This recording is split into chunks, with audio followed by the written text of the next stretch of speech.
విశాఖ సాగర తీర స్వచ్ఛత కార్యక్రమంలో భాగంగా బీచ్ పరిసరాలను పరిశుభ్రంగా ఉంచడానికి ప్రతి ఒక్కరూ తమ వంతు సహకారాన్ని అందించాలని జిల్లా కలెక్టర్ మల్లికార్జున పిలుపునిచ్చారు.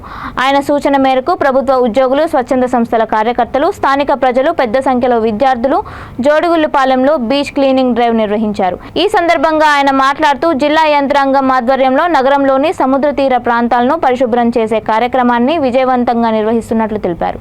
గత సంవత్సర కాలంలో విశాఖ జిల్లా రోజుకు అభివృద్ధి చెందుతోందని, భవిష్యత్తులో జిల్లా ప్రాముఖ్యత మరింత పెరిగే అవకాశం ఉందని అన్నారు. దీన్ని దృష్టిలో పెట్టుకుని శానిటేషన్ కు ప్రాముఖ్యత ఇస్తున్నామని తెలిపారు.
సో విఎంఆర్డీ కావచ్చు, లేదంటే ఈవెన్ మెడికల్ డిపార్ట్మెంటు, ఆల్మోస్ట్ అన్ని డిపార్ట్మెంట్స్ నుంచి ప్రాపర్గా పార్టిసిపేషన్ ఉండడం వల్ల ఆల్మోస్ట్ ఒక అరౌండ్ 500 పీపుల్ ఈరోజు ఈ జోడుగుళ్లపాలెం బీచ్లో క్లీనప్ ప్రోగ్రామ్ టేకప్ చేయడం జరిగింది.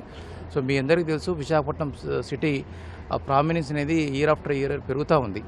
సో మీరు ఒక లాస్ట్ 1 yearలో చూసుకుంటే ఆల్ ఇంటర్నేషనల్ ఈవెంట్స్ కూడా ఇక్కడ జరిగిన మాట వాస్తవం, ఇంక్లూడింగ్ గ్లోబల్ ఇన్వెస్ట్మెంట్ సమ్మిట్ కావచ్చు, G20 కావచ్చు. సో మరింత మనకి ఈ సిటీకి ఒక ప్రాముఖ్యత పెరిగే అవకాశం కూడా ఉంది. దీన్ని దృష్టిలో పెట్టుకొని మనం శానిటేషన్కి హైయెస్ట్ ప్రయారిటీ ఇవ్వాలన్న ఒక ఆబ్జెక్టివ్తో ముందుకు వెళ్తున్నాము. సో మనకి జీవీఎంసీ సిబ్బంది అలాగే టూరిస్టులు ప్రాపర్గా మనకి సహకరిస్తున్నారు.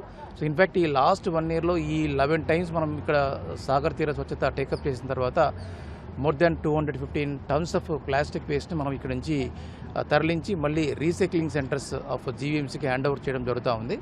సో దాన్ని మళ్ళీ రీసైకిల్ చేసేసి దాన్ని రీయూజ్ కూడా చేయడానికి జీవీఎంసీ వాళ్ళు ప్లాన్ చేస్తున్నారు. సో ప్రజలందరికీ అలాగే టూరిస్టులకి